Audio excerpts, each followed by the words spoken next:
વર્ષ 1903 અચાનક ઓરિસ્સામાં આવેલ કોણાર્ક સૂર્ય મંદિરના દરવાજા બંધ કરી દેવામાં આવ્યા. એ હજુ સુધી પણ ખોલવામાં આવ્યા નથી. આજે 120 વર્ષ બાદ પણ તમે મંદિરમાં જશો તો પણ મંદિરના મુખ્ય દ્વાર તમને બંધ જોવા મળશે, જેની અંદર મંદિરનું રહસ્ય અને વૈભવ બંધ છે. મંદિરનો દરવાજો બંધ હોવા પાછળ ઘણી માન્યતાઓ છે, જેમ કે મંદિર શ્રાપિત છે તેમજ અધૂરું છે. આવી વાતો પણ સાંભળવા મળે છે. આ સિવાય પણ ઘણા રહસ્યો છે, જેના પર ડિટેલમાં ડોક્યુમેન્ટરી જોવા માટે કમેન્ટ કરો.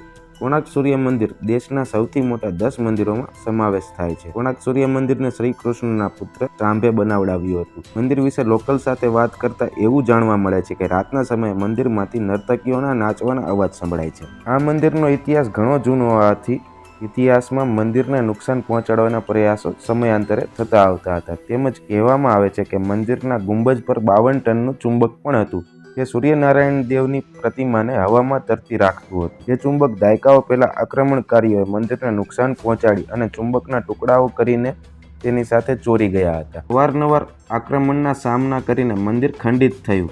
તેના પુનઃનિર્માણના કાર્ય તો ઘણીવાર કરવાના પ્રયાસો થયા, પરંતુ સફળતા ન મળી. ત્યારબાદ સમયાંતરે જર્જરિત મંદિરને કુદરતી આફતોનો સામનો કરી ના શકે તેવી માન્યતા સાથે ગવર્નર જ્હોન વુડ એ મંદિરની દિવાલોનું પુનઃનિર્માણ કરીને મંદિરને અંદરથી સંપૂર્ણ રીતે રેતીથી ભરીને મંદિરનો દરવાજો બંધ કરી દીધો, જેવી રીતે તે લાંબા સમય સુધી મંદિરની મજબૂતીને વધારી શકે.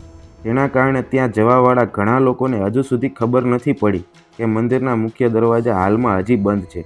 120 વર્ષ વીતી ગયા બાદ ઘણીવાર સરકાર મંદિરના દરવાજા ખોલવાના પ્રયાસ કરે છે, પરંતુ તે કોઈ નિર્ણય સુધી પહોંચી શક્યા નથી. મંદિરનો દરવાજો શું હંમેશા બંધ રહેશે?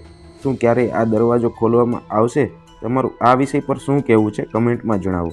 વિડીયોમાં આપેલી જાણકારી પસંદ આવી હોય તો લાઇક, કમેન્ટ અને ચેનલને સબસ્ક્રાઈબ કરો.